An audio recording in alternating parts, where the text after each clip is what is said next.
Haleluya, kita diberkati dengan perjamuan kudus yang luar biasa. Memang kalau kita melihat apa yang kita terima hari ini, perjamuan kudus itu kurang lebih sekadar 10 menit ya. Tapi saudaraku, kalau saudara mengikuti proses apa yang dilakukan Yesus selama beberapa hari, dia masuk dalam penderitaan, saudara sungguh-sungguh tak habis-habisnya mengucap syukur. Amin. Karena itu hargailah apa yang telah dilakukan Yesus. Karena itu akan menjadi berkat buat saudara dan saya. Haleluya. Para kekasih Tuhan, pada hari ini kita berkumpul. Kita juga mau mendengarkan sebagian daripada firman Tuhan. Ya, kami harapkan saudara bisa dengan duduk tenang, dan sebelumnya kita akan sama-sama tentunya akan berdoa untuk memohon pimpinan Tuhan. Saudara yang dikasihi Tuhan, pada siang hari ini judul yang akan saya sampaikan adalah restoration atau pemulihan. Saudaraku, saudara dan saya di sini ada di gereja yang namanya The Restore, berarti gereja pemulihan. Pemulihan berarti sesuatu ya berasal dari kata kita tahu pemulihan adalah sesuatu di mana dari yang tidak baik menjadi baik kembali. Jadi kembali diberikan kepada posisi yang semula. Saudaraku yang dikasihi oleh Tuhan. Jadi ada satu perubahan yang signifikan di dalam pemulihan. Jadi ada satu pembaruan total. Saudaraku, jadi semua yang ada di dunia, semua mengalami perubahan. Ya, ada yang sakit, sebelumnya dia sehat. Ada yang kaya, dia sekarang menjadi miskin, dan seterusnya, dan seterusnya. Jadi di dalam segala aspek kehidupan kita, semua di dunia yang kita hadapin mengalami perubahan. Tapi ada satu yang tidak pernah berubah. Kristus Yesus Tuhan. Bayangkan kalau Tuhan Yesus berubah, ya toh, janjinya berubah. Saudara, apa yang saudara bisa peroleh kalau janji Tuhan berubah? Ya, tapi Dia adalah Tuhan yang tidak pernah berubah. Saudaraku yang dikasih oleh Tuhan Yesus. Jadi kembali lagi dengan judul topik restoration. Jadi kita akan sama-sama belajar karena restoration adalah sesuatu yang amat penting dalam kehidupan manusia. Nah, di dalam restoration itu kita akan memperoleh sesuatu kelegaan. Saudaraku, adalah satu kerinduan ya, di dalam kehidupan ini supaya kita mengalami restoration di dalam kehidupan secara pribadi, community dan seterusnya. Bahkan bangsa Israel kita percaya juga mengalami restoration. Waktu mereka berada di tanah Mesir, mereka mempunyai kerinduan untuk pulih, untuk keluar dari kuk perhambaan di Mesir selama 400 tahun, 420 tahun. Mereka merindukan suatu pemulihan karena mereka meyakini sebagai bangsa pilihan Tuhan. Kerinduan mereka akhirnya terjelma, terrealisir melalui Musa. Dan setelah dia di sana, mereka rindu untuk mempunyai satu tanah air yang baru, Kanaan itu. Dia harus lagi kembali melakukan perjalanan selama 40 tahun di padang gurun. Nah, di sana mereka juga mempunyai kerinduan kembali untuk dapat memperoleh satu negara. Dan akhirnya terbentuk negara Israel. Setelah tentunya negara Israel, dan mereka juga memerlukan seorang raja, yaitu akhirnya Raja Daud. Tapi sebelumnya adalah Saul. Tapi kita percaya Tuhan punya rencana yang luar biasa. Dan seterusnya. Nah, jadi selama beberapa tahun setelah mereka menjadi, Daud menjadi raja, Daud juga rindu untuk pemulihan penyembahan. Pujian dan penyembahan tinggal di dalam rumah Tuhan. Dia seorang worshiper, dia rindu untuk memperoleh tempat tinggal yang sungguh-sungguh, tapi dia tidak bisa membangunnya. Anaknya yang bernama Salomo yang meneruskannya, karena bukan dia.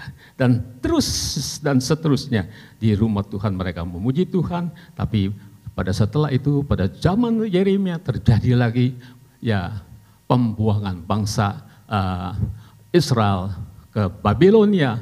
Ya, dan akhirnya mereka rindu melalui Nabi Yeremia, kerinduan untuk kembali dari pembuangan. Dan itu Tuhan juga berikan kembali.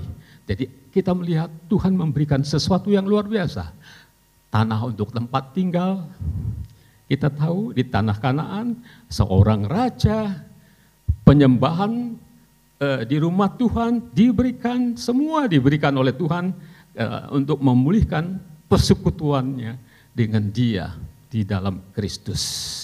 Saudaraku yang dikasihi oleh Tuhan, yang terutama di dalam restoration atau pemulihan adalah pemulihan untuk persekutuan dengan Tuhan. Itu yang paling utama, saudara. Karena kita tahu pada waktu kejatuhan umat manusia oleh karena dosa, maka umat manusia terpisah dari Tuhan. Keterpisahan itu sungguh menyedihkan sekali. Dosa yang telah membuat mereka terpisah dari Tuhan itu, mereka tidak mengalami sesuatu yang baik. Sejak dosa timbul, kita lihat terjadi rangkaian kesulitan demi kesulitan. Kain ya, dan Habel berselisih. Ya, dan akhirnya kita tahu di mana terjadi pembunuhan oleh kakaknya. Kain kepada Habel. Saudara, terjadi sedemikian rupa ya, di dalam kehidupan akibat dosa, karena tidak adanya persekutuan dengan Tuhan. Karena persekutuan dengan Tuhan itu akan mengubahkan kehidupan setiap kehidupan kita satu dan yang lain. Karena Tuhan rindu mempunyai satu persekutuan yang indah. Karena Dia adalah Tuhan yang rindu untuk bersekutu. Tuhan yang rindu untuk dipuji dan disembah. Karena memang seperti tadi nyanyian, karena Dialah satu-satunya Tuhan yang hidup. Tidak ada yang lain. Untuk itulah kita bersyukur pada hari ini.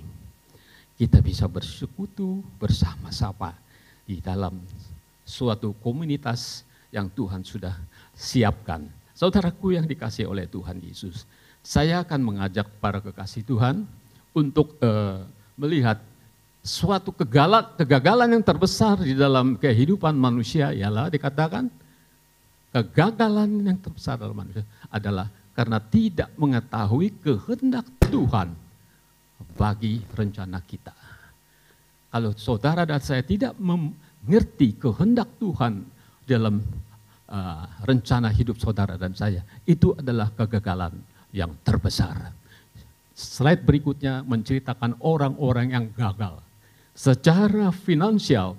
Ya, kita akan dengarkan. Dia adalah Markle, ya, orang terkaya di salah satu di Jerman yang seharusnya dia menjadi kanselir. Tapi apa yang terjadi begitu terjadi orang terkaya dari Jerman, kasus Lehman, dia membunuh diri. Cuman lantaran peringkat, saudara. Dari kekayaan yang tadinya dia nomor sekian, turun kekayaannya dia menjadi 9,4 billion dolar. Jika ketenaran dari bisa membuat orang bahagia, tentunya Michael Jackson, penyanyi terkenal. Dia membunuh diri. Mari kita saksikan. Ulf Merkel, orang terkaya dari Jerman, tidak akan menabrakkan badannya ke kereta api. Jika ketenaran bisa membuat orang bahagia, tentunya Michael Jackson, penyanyi terkenal itu, tidak akan minum obat tidur hingga overdosis. Jika kekuasaan bisa membuat orang bahagia, tentunya Guy Vargas, Presiden Brazil, tidak akan menembak jantungnya sendiri. Jika kecantikan bisa membuat orang bahagia, tentunya Marilyn Monroe, artis cantik dari USA, tidak akan minum alkohol dan obat depresi hingga overdosis. Jika kesehatan bisa membuat orang bahagia, tentunya Thierry Costa, dokter terkenal dari Prancis, tidak akan bunuh diri akibat sebuah acara televisi. Ternyata bahagia atau tidaknya seseorang bukan ditentukan oleh seberapa kayanya, tenarnya, cantiknya, kuasanya, sehatnya, ataupun sesukses apapun hidupnya. Tapi yang bisa membuat seseorang itu bahagia adalah dirinya sendiri. Mampukah ia mensyukuri semua yang sudah dimilikinya dalam segala hal? Kalau kebahagiaan bisa dibeli, pasti orang-orang kaya akan membeli kebahagiaan. Dan kita akan sulit mendapatkannya karena sudah diborong oleh mereka. Kalau kebahagiaan itu ada di suatu tempat, pasti di belahan lain bumi ini akan kosong. Karena semua orang akan ke sana berkumpul di mana kebahagiaan itu berada. Untunglah kebahagiaan itu berada di dalam hati setiap manusia. Jadi, kita tidak perlu membeli atau pergi mencarinya. Yang kita butuhkan adalah hati yang bersih dan ikhlas, serta pikiran yang jernih. Maka kita bisa menciptakan rasa bahagia itu kapanpun, dimanapun, dan dengan kondisi apapun. Kebahagiaan itu milik orang-orang yang pandai bersyukur. Semoga bermanfaat. Jelas saudara kekasih, jadi pemahaman, pengenalan akan Tuhan adalah salah satu yang terpenting dalam hidup ini. Bahkan firman Tuhan kalau saudara baca di Yeremia 9, 23, 24 dikatakan, jadi yang Tuhan inginkan, yang ditulis judulnya kebahagiaan manusia. Singkatnya, yang Tuhan inginkan bahwa kita memahami dan mengenal Dia dengan benar. Karena itulah yang menyenangkan hati Tuhan.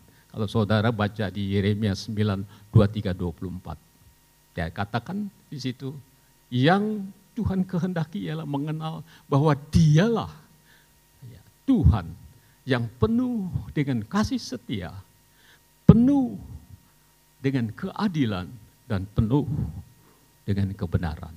Itulah yang sungguh menyenangkan hati Tuhan. Untuk itu makanya saya mau mengajak para kekasih Tuhan untuk sama-sama kita menyimak bagaimana supaya kita memperoleh restoration dalam hidup saudara dan saya. Karena restoration adalah satu kebutuhan yang terbesar dalam hidup manusia. Di dalam segala aspek hidup saudara dan saya, kita perlu direstorasi. Amin.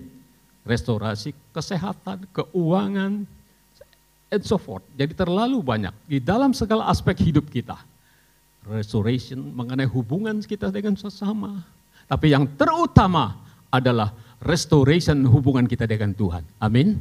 Karena melalui restoration dengan Tuhan, kita dapat memahami dan mengenal akan kasih dan dikasihi, dan kita bisa mengenal arti daripada saling bisa menerima dan berbagi. Itulah yang Tuhan mau dalam hidup saudara dan saya sebagai umat pilihannya. Seringkali kita tidak menyadari saudara, bahwa Tuhan sudah berikan yang terbaik. Firman-Nya mengatakan di Kisah 1 ayat 8, jikalau Roh Kudus turun di atas kamu, kamu akan menjadi saksiku. Ya, mulai dari Yerusalem, Yudea, Samaria, sampai ke ujung-ujung bumi. Jadi saudara dilengkapi, ada kuasa. Jadi kuasa itu kita perlukan di dalam menghadapi segala tantangan dalam kehidupan ini. Amin. Maka seringkali dianalogikan, satu saat ada seorang penumpang, dia naik kapal penumpang dan dia membawa bekal untuk dia berada di kapal penumpang. Dia dengan bawa yang tentunya dengan sangat minim karena cuma dapat ongkosnya, dapat untuk naik tiket. Lalu dia ngelihat orang pada makan, ada tempat orang pada makan dan semuanya dengan lahap karena makanannya begitu banyak. Nah, dia nggak makan. Lalu ditanya sama salah seorang penumpang yang lain, kenapa kamu kok nggak ikut makan? Makan sih. Oh ya, boleh saya makan? Tentu saja boleh, karena di dalam tiket itu sudah ada tertera catatan bahwa kamu berhak makan apa saja yang kamu mau. Nah, seringkali kita sebagai anak-anak Tuhan, kita tidak menyadari, amin, bahwa kita sudah diberi kuasa itu. Jikalau Roh Kudus turun di atas kamu, maka kita akan diberi kuasa. Amin. Saudaraku yang dikasih oleh Tuhan, Dalam perjalanan hidup saya pun sama, saudara. Satu saat dalam suatu persekutuan kami, saya pergi ke situ setiap hari Kamis. Lalu ada seorang audien atau pengunjung yang datang, langsung dia cari saya. Pak Yanto mau minta tolong. Ada apa Pak? Kita lagi ada persekutuan kan Pak? Iya, saya mau minta tolong kalau habis persekutuan ini, boleh enggak? Tolong dilongok temennya saya. Anaknya tuh sakit, sudah dalam keadaan gawat sekali. Dia tidak dapat berbicara, sudah tidak sadar, sudah unconscious, umur 9 tahun, namanya Fanny. Saya nggak bakal lupa. Jadi dia ada di rumah sakit di Yayasan Harapan Kita waktu itu di Indonesia. Oh ya, tapi Pak tunggu Pak, entar nih Bapak Pendeta setelah habis selesai, ya Bapak ajak aja, mungkin sekitar jam 9:30 sudah selesai, langsung aja bawa. Langsung bawa ke rumah sakit. Kami nanti antar sama-sama. Tapi apa jawab dia? Enggak, saya enggak minta pendeta yang akan bawa firman. Saya minta Bapak. Kaget saya, saudara. Saya betul-betul shock sedikit banyak. Kok kenapa saya? Saya berpikir kalau orang dia minta dia lagi sakit, mungkin perut, sakit kepala sakit, dewain, oke. Sembuh nggak sembuh nanti kan pada akhirnya sembuh ya udah.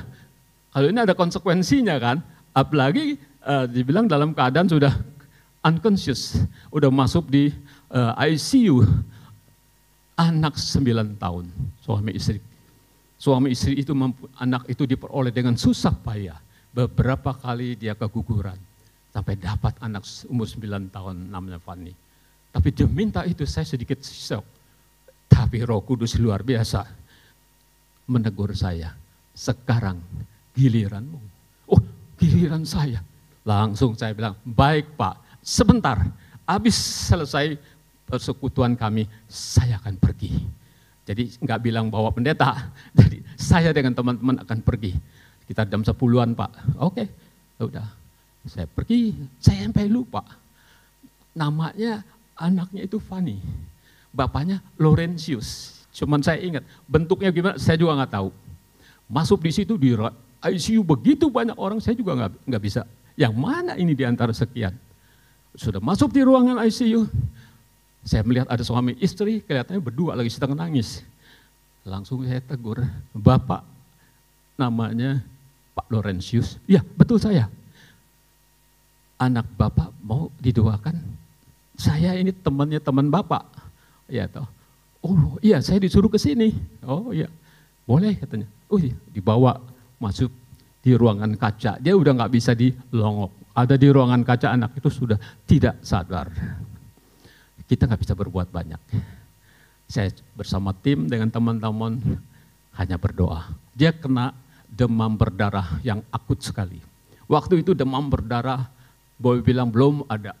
Dia punya kesembuhannya yang secara tepat. Masih uji coba.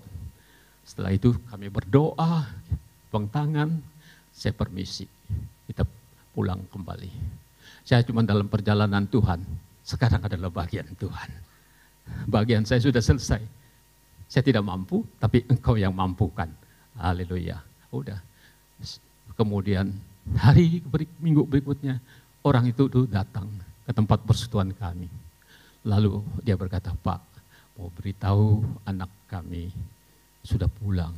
Saya sedikit bercekat pulang kemana ini ya? Pulang ke rumah Pak. Puji Tuhan, sudah pulih sembuh. Dokter bilang, no, udah hands up. Tapi bagi Tuhan gak ada yang mustahil, amin. Inilah seringkali pada waktu kita mau berdoa, pada waktu kita di dalam dilema yang kita hadapi mengenai tantangan yang kita hadapin, kita mengukur dengan kemampuan kita. Kalau saudara melakukan segala sesuatu, baik saudara mau mendoakan si A atau mendoakan persoalan saudara dengan kekuatan saudara, saudara akan lemah. Karena memang kita nggak mampu kok. Siapa bilang saya mampu? Saya nggak mampu. Tapi Tuhanku mampu melampaui segala apapun yang kita lihat dan kita rasakan. Amin. Karena inilah yang menjadi terpenting. Mau nggak kita lakukan itu? Mau nggak kita melangkah dengan iman supaya nama Tuhan dipermuliakan? Amin. Dan itu yang menjadi satu hal yang menjadi dorongan bagi saya sejak saat itu. Oh ya, dari situ saya tahu rahasia itu. Tuhan menyertai saya. Mulailah dari situ saya mengambil suatu keputusan untuk pelayanan waktu di Indonesia, masuk keluar rumah sakit. Saya mendoakan orang-orang yang udah gak ada harapan. Tapi di situ saya melihat banyak mujizat terjadi. Nah, para kekasih Tuhan, ini yang terpenting dalam kehidupan saudara dan saya untuk memahami, mengenal rencana Tuhan itu dalam hidup saudara dan saya. Mari kita sama-sama membaca dari Ayub 7 ayat 17 sampai 18. Bisa tolong ditayangkan? Ya. Apakah gerangan manusia sehingga dia kau anggap agung dan kau perhatikan dan kau datangi setiap pagi dan kau uji setiap saat. Saudaraku yang dikasihi oleh Tuhan. Saudara dan saya mesti memahami dan mengerti. Saudara dan saya dianggap agung oleh Tuhan. Mulia. Dan itu dikonfirm, saudara bisa membaca di ayat di Mazmur 8 ayat 5 sampai 10. Coba kita baca. 8 ya. Kita baca sama-sama. Yang pria bersama saya. 3, 2, 1. Apakah manusia sehingga engkau mengingatnya? Apakah anak manusia sehingga engkau mengindahkannya? Namun engkau telah membuatnya hampir sama seperti Allah dan memahkotainya dengan kemuliaan dan hormat. Berikutnya. Engkau membuat dia berkuasa atas buatan tanganmu. Segala-galanya telah kau letakkan di bawah kakinya. Kambing dan domba, sapi dan sekalian, juga binatang-binatang di padang. Saudara mempunyai otoritas yang luar biasa. Saudara dipercayakan oleh Tuhan, penguasa langit, bumi dan segala isinya, untuk mewakilinya, memelihara ciptaannya di dunia ini. Itu suatu keistimewaan, saudara. Kita tahu akibat dosa Adam dan Hawa, kegagalan terbesar terjadi. Nah, inilah yang Tuhan mau, bahwa Dia rindu untuk memulihkan kehidupan saudara kembali pada posisi yang semula, supaya saudara dimuliakan. Nah, jadi Kristus telah datang, tadi kita sudah bersama-sama mengambil bagian dalam perjamuan kudus, telah datang untuk memulihkan kedudukan kita, saudara, yang telah dirusak oleh kuasa dosa dan akibat ketidakpatuhan Adam dan Hawa. Sehingga kita mengalami kematian rohani. Hubungan yang intim dengan Tuhan menjadi rusak. Karena kita tahu Tuhan itu kudus. Nah, saudaraku, saudara menyadari kita ini diciptakan oleh Tuhan sesuai dan gambar peta teladannya. Dan kita sungguh-sungguh dikasih kuasa untuk melakukan perintah-perintahnya itu, untuk memelihara ciptaannya semua. Nah, saudaraku yang dikasih oleh Tuhan Yesus. Jadi kedudukan kita ini akan dikembalikan pada saat kita menerima dan percaya bahwa Yesus Kristus adalah Tuhan dan Juru Selamat dalam hidup saudara dan saya. Amin. Di luar itu nothing. Justru ini yang sedang terjadi. Pergeseran-pergeseran ini sedang terjadi. Saudara enggak perlu heran.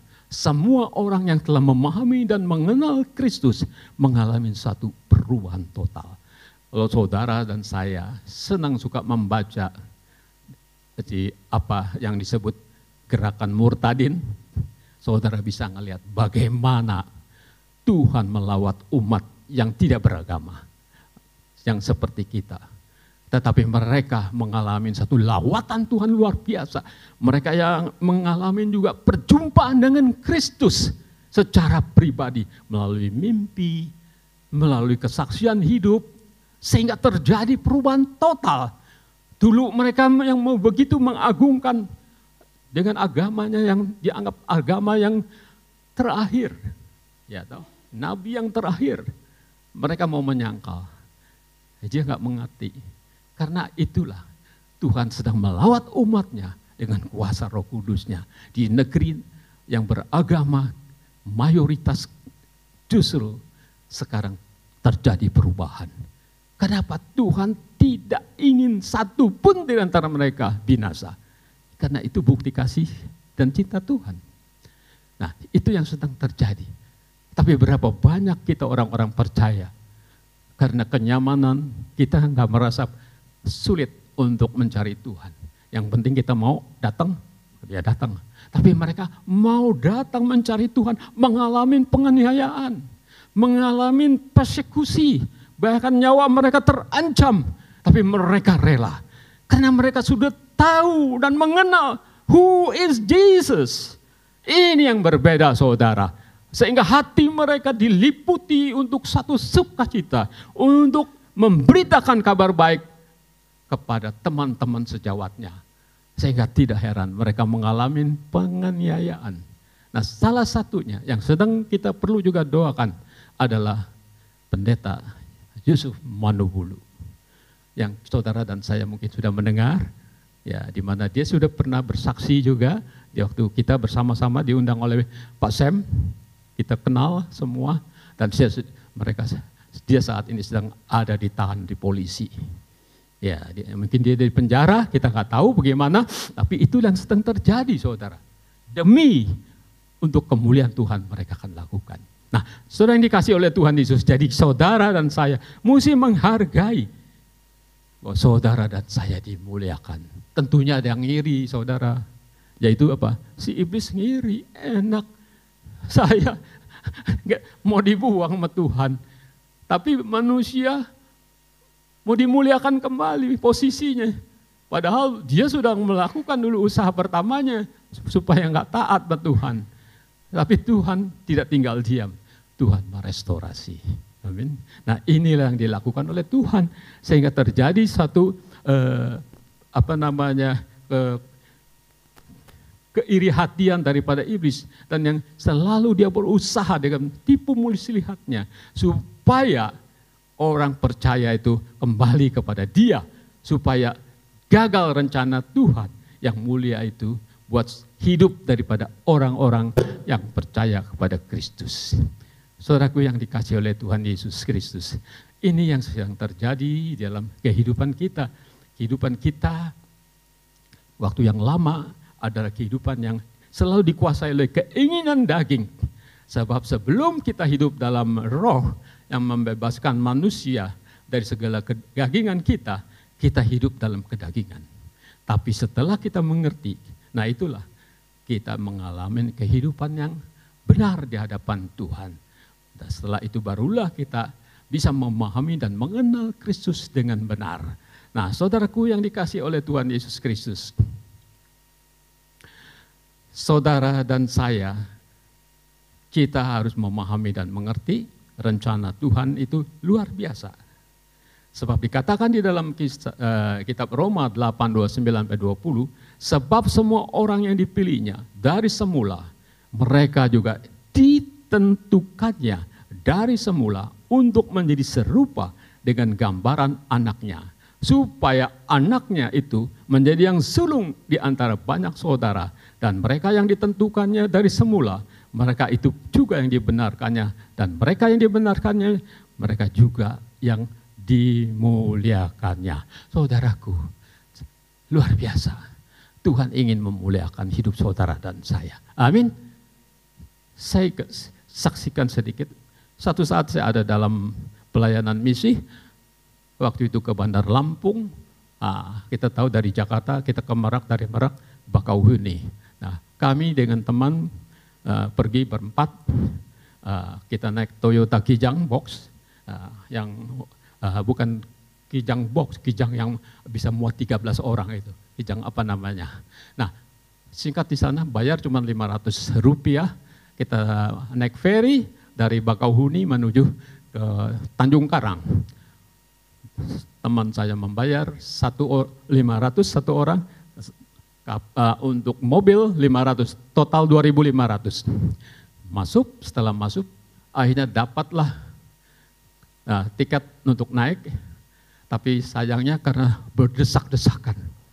banyak inang-inang yang bawa-bawa itu orang-orang dari Batak itu ya, membawa barang-barang dagangan dan sebagainya. Teman saya udah ngambil melangkah, Pak kita mau cari tempat aja yang lain, mau yang ber-AC katanya, udah biasa ber-AC kali. Mereka berusaha mencari ber-AC. Akhirnya mereka mencari ber-AC, ya saya ikut aja. Cuman saya dalam hati saya sedikit ngedumel tahu ya. Enggak dikeluarin ya, cuman di hati. Tuhan, kita katanya anak raja, waktu itu kan sedang-sedangnya tuh ya, sedang on fire untuk melayanin. Kita anak raja, kok dapatnya kayak begini, kira-kira begitu.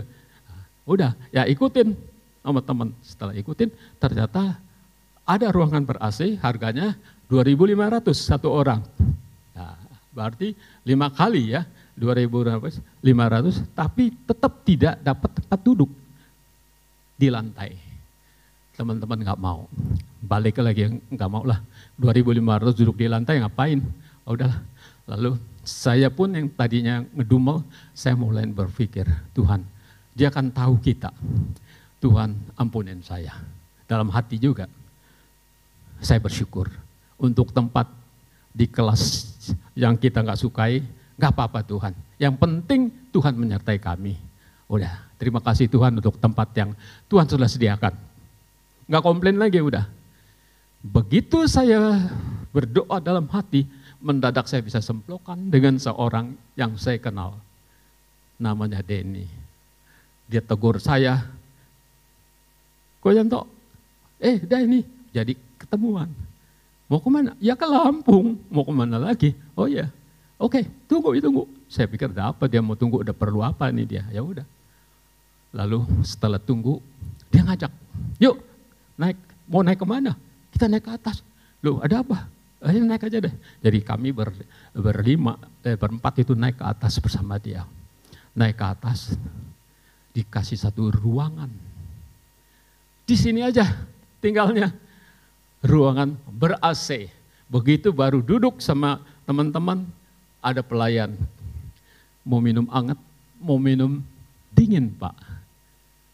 Tolong pilih katanya. Langsung dikasih kesempatan.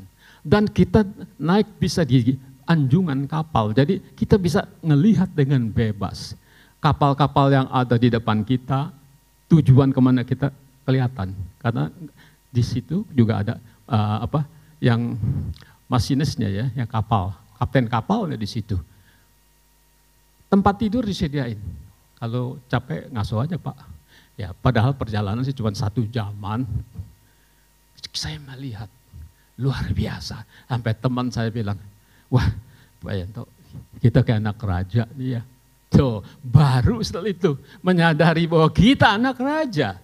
Tapi seringkali sikap kita pada waktu kita ada dalam masalah yang kurang menyenangkan hati kita, timbul rasa tidak bisa menerima. Sehingga kita bisa menggerutu dan sebagainya. Tapi biarlah melalui itu kita mengerti. Rencana Tuhan selalu baik buat saudara dan saya. Amin.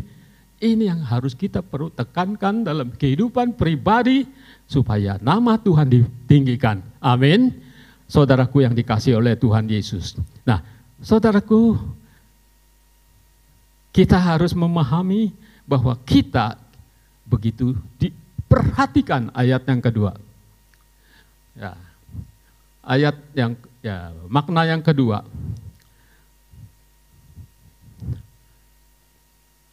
Kita diperhatikan. Saudaraku, saudara dan saya diperhatikan di dalam segala aspek saudara.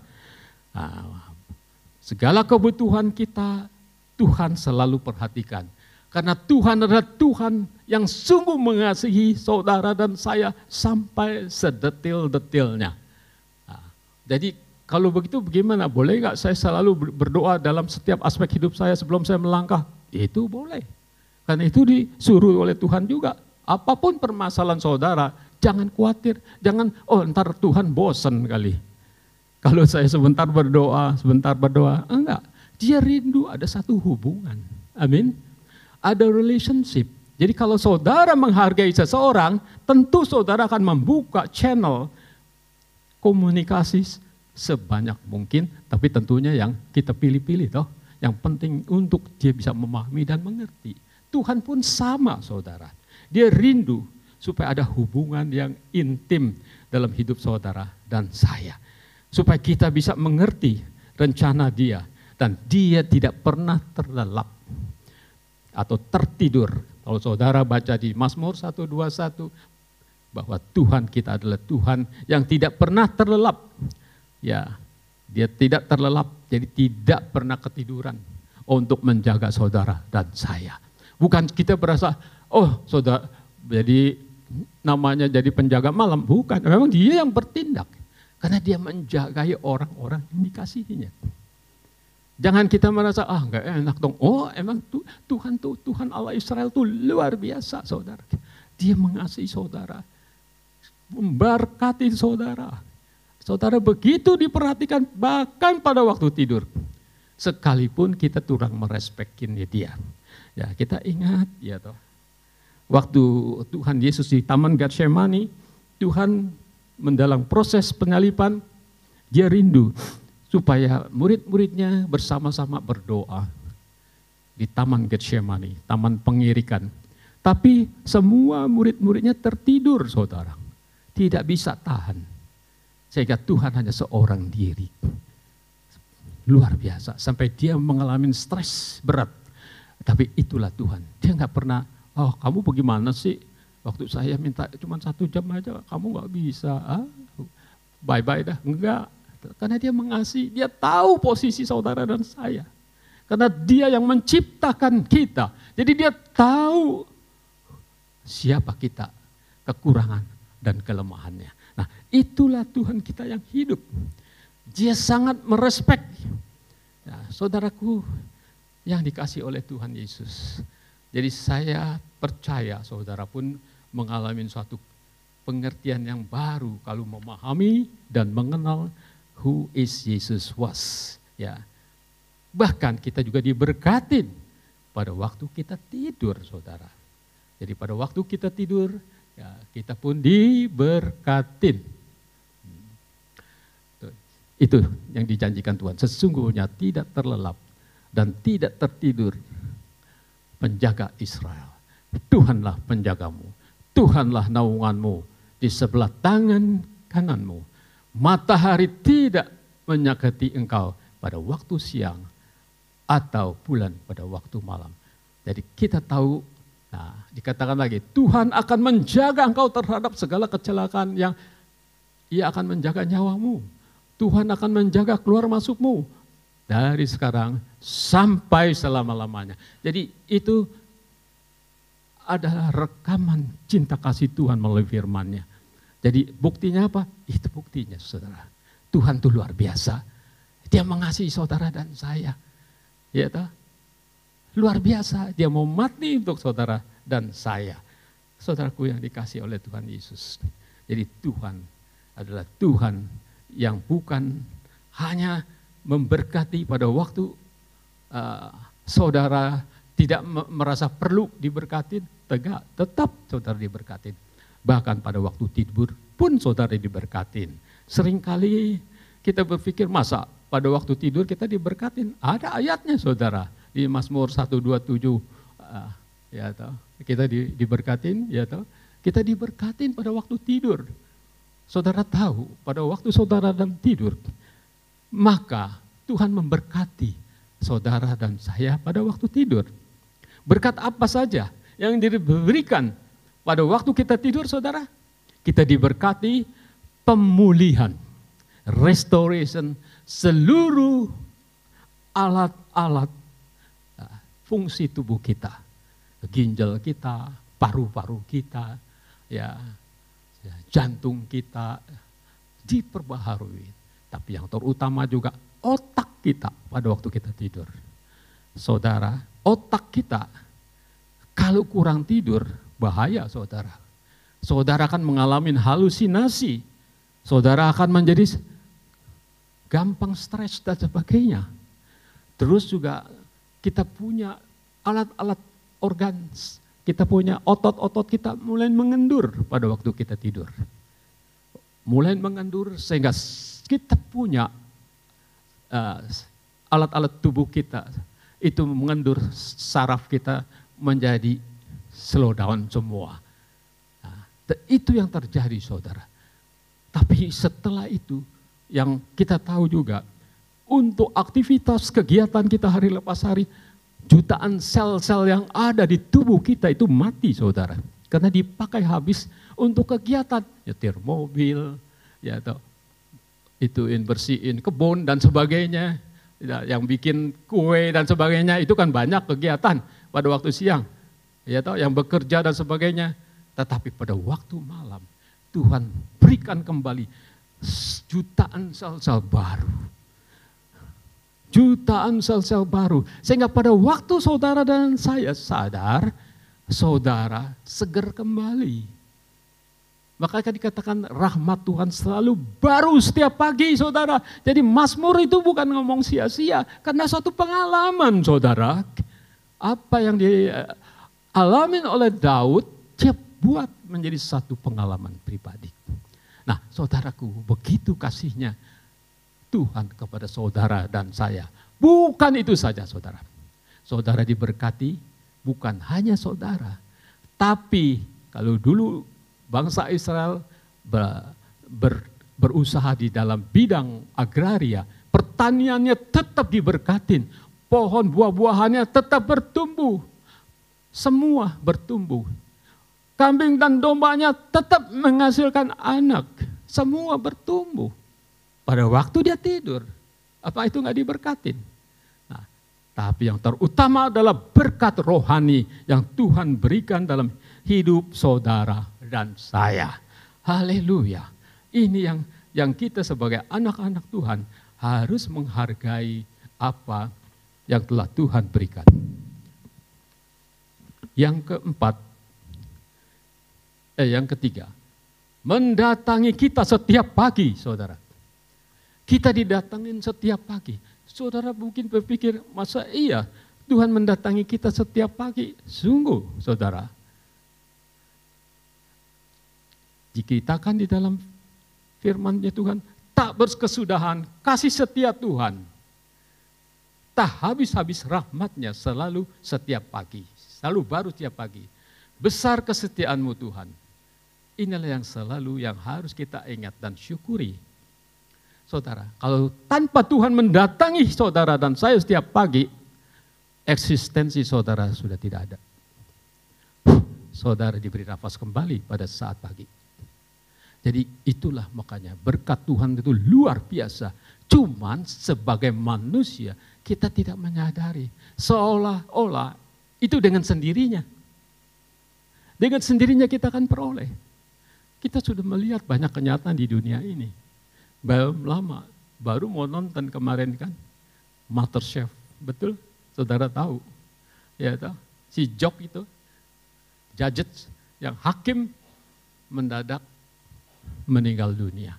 Hari Minggu kemarin, jam 2 pagi di Melbourne. Akhirnya siaran di cancel. Mungkin minggu ini akan disiarkan. Jadi begitu, umur 46 saudara. Jadi kita melihat betapa mudahnya ya kematian itu bisa hinggap dalam hidup saudara kita semua. Tapi kita bersyukur Tuhan adalah Tuhan yang setia. Kita bersyukur kalau saudara dan saya masih diberi kesempatan untuk menjadi alatnya. Untuk membagikan berita cinta kasih-Nya. Berita kasih setia Tuhan. Menjadi penyanyi, worshiper di sini untuk Tuhan. Luar biasa. Gak semua orang dapat kesempatan. Maka pada saat kita dikasih kesempatan, lakukanlah yang terbaik. Itu yang Tuhan mau. Bekerjalah seolah-olah selalu bekerja untuk Tuhan. Nah, para kekasih Tuhan, jadi kita didatangi setiap pagi. Saudaraku yang dikasih oleh Tuhan. Banyak hal, kalau saya mau saksikan yang didatangin setiap pagi, dari tidak sehat menjadi sehat, saudara. Tapi untuk seterusnya, karena kita waktunya juga sudah mepet. Dan yang keempat, yang terakhir, kita diuji setiap saat saudara. Jadi dalam kehidupan ini kita diuji. pada saat kita diuji, memang itu nggak mudah, saudara.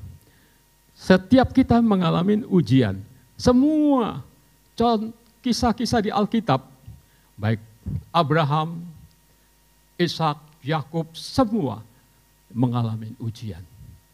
Seringkali kita berpikir, kenapa sih Tuhan masih mau menguji Abraham? Bukankah Tuhan lebih tahu bahwa Abraham itu sudah setia sama Tuhan? Kenapa mesti perlu lagi diuji? Saudara, kalau Abraham nggak diuji, cuman Tuhan yang tahu. Alkitab tidak menulis. Abraham diuji, ditulis di Alkitab. Supaya kita tahu bahwa benarlah bahwa Abraham adalah bapa orang beriman. Nah, saudara, mungkin kita juga berpikir, mengapa sih kita mau diuji setiap saat? Tujuan daripada ujian adalah sebagai sarana untuk memurnikan iman dan karakter kita yang dibuktikan melalui proses ujian itu, saudara. Jadi ujian terhadap iman kita itu menghasilkan ketekunan. Nah, dan kita percaya iman bekerja sama dengan perbuatan-perbuatan, dan oleh perbuatan-perbuatan itu iman menjadi sempurna. Nah, saudara yang dikasih oleh Tuhan Yesus, jadi melalui ujian itu seperti juga kalau saudara dan saya sekolah, kita mengalami juga namanya ujian di sekolah. Kalau ada sekolah yang nggak ada ujiannya, apa saudara mau? Pasti berarti bisa yang namanya selama-lamanya, yaitu mahasiswa abadi, gelarnya MA, yaitu semua perlu ujian. Kalau nggak mau ujian ya jangan sekolah. Karena ujian itu diberikan supaya saudara dan saya memahami dan mengerti. Saudara pergi ke sekolah, apa saudara memahami, mengerti nggak? Ya kalau cuman asal datang tapi nggak mengerti, ya saudara akan gagal dalam ujian itu. Tapi dengan ujian itu, saudara memahami dan mengerti, saudara akhirnya dinaikkan tingkatnya. Nah, demikian juga di dalam kehidupan iman orang percaya. Saudara dan saya diuji, sampai kapan? Sampai kita tinggalkan dunia ini. Dan ujian yang Tuhan berikan, saudara akan lulus dengan title yang berbeda. Semua kita menjadi pendeta semua. Pelayan dalam Tuhan. Nanti Tuhan kasih rewardnya nanti. Pada waktu kita ketemu Tuhan, Tuhan cuma bilang, kemarilah engkau. Hai hambaku yang setia, baiklah perbuatanmu. Itu saudaraku, title-nya. Bukan seperti title daripada dunia ini, dengan selembar kertas dan pujian manusia. Tapi berbeda saudara. Jadi melalui rangkaian ujian, saudara akan melihat cinta kasih Tuhan yang luar biasa. Nah, saudaraku yang dikasih oleh Tuhan Yesus, saya percaya bahwa melalui apa yang kita dengar, apa yang kita sudah simak bersama-sama, kita harus berani untuk memahami rencana Tuhan yang indah itu, untuk mengerti, ya, supaya kita tidak menjadi ragu di tengah situasi apapun, ujian yang kita alami. Karena kita tahu Tuhan menyertai setiap daripada kita. Saudaraku yang dikasih oleh Tuhan, yang perlu kita perhatikan pada saat kita menghadapi ujian itu, pertama, kuasailah diri kita untuk bersikap tenang dengan memandang setiap masalah yang kita hadapi, diresponin dengan rencana Tuhan dalam hidup saudara dan saya. Jadi jangan dengan emosi yang berlebihan. Dan seringkali pada waktu kita dalam ujian, kita suka tergesa-gesa. Jangan saudara, tenanglah. Setelah itu berdoalah. Tuhan nanti akan kasih hikmat bagaimana penyelesaiannya. Dan mohon petunjuk Tuhan supaya keputusan yang kita buat adalah keputusan yang berkenan. Dan berkenan di hadapan Tuhan. Yang kedua, kesabaran. Setiap dalam ujian diperlukan kesabaran saudara. Karena orang di dalam ujian itu rasanya nggak sabar. Pengen segera keluar dari ujian itu, cepat-cepat selesai. Siapapun dia. Apalagi kalau ujiannya terlalu lama, kita akan bertanya dalam hati, kapan nih Tuhan, kok lama benar Tuhan. Kalau setahun rasanya kayak 10 tahun. Coba tapi kalau kita lagi senang-senang, happy-happy, jalan-jalan, ya baru sebentaran udah selesai lagi. Udah harus kerja lagi, kayaknya begitu kan. Tapi ujian rasanya memang sukar kita hadapin. Tapi diperlukan kesabaran, diperlukan hati yang sungguh-sungguh tidak menjadi hilang semangat pada saat kita menunggu di dalam penantian itu. Karena dalam penantian seringkali kita menjadi ragu. Apa iya ini Tuhan mau menjawab doa saya? Nah, seringkali kita bertanya begitu. Kita harus yakin janji Tuhan tidak pernah berubah. Kita harus mempercayai sepenuhnya saudara. Ya, dan ketiga, jangan bergantung dengan kekuatan kita sendiri. Atau bergantung kepada manusia. Ataupun bergantung dengan cara-cara di luar Tuhan. Saudara akan gagal untuk selesaikan ujian yang Tuhan berikan. Dan yang terakhir, mengucap syukur. Pada saat kita diuji, kita harus mengucap syukur. Memang kita akan merasa khawatir dan takut, tapi kita serahkan khawatir kita pada Tuhan. Amin. Kekhawatiran kita serahkan kepada Tuhan. Karena Dia adalah Tuhan yang senantiasa berkata, serahkanlah khawatirmu padaku. Karena tidak ada seorang pun yang oleh karena khawatirnya dapat menambah sehasta saja dalam jalan hidupnya. Kalau kita khawatir, bukan jadi panjang umur kok saudara. Malah bisa jadi pendek. Kita serahin aja sama Tuhan. Amin. Dan Dia akan lakukan sesuai dengan apa yang Dia tahu yang terbaik. Nah, saudaraku yang dikasihi oleh Tuhan Yesus. Sebelum kita akan menutup, saya sampaikan sedikit satu kesaksian lagi, kita akhirin. Saudaraku yang dikasihi oleh Tuhan, waktunya masih cukup nggak nih? Kalau nggak saya stop. Udah cukup kali ya? Ya, oke. Saya rasa udah cukup. Jadi kembali lagi, saya dikasih 45 menit. Enggak, udah 45 menit? Belum?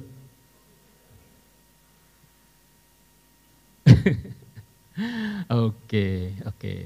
Jadi ada satu, masih ada. 5 menit? Oke, 5 menit. Saya memberi kesaksian satu hal.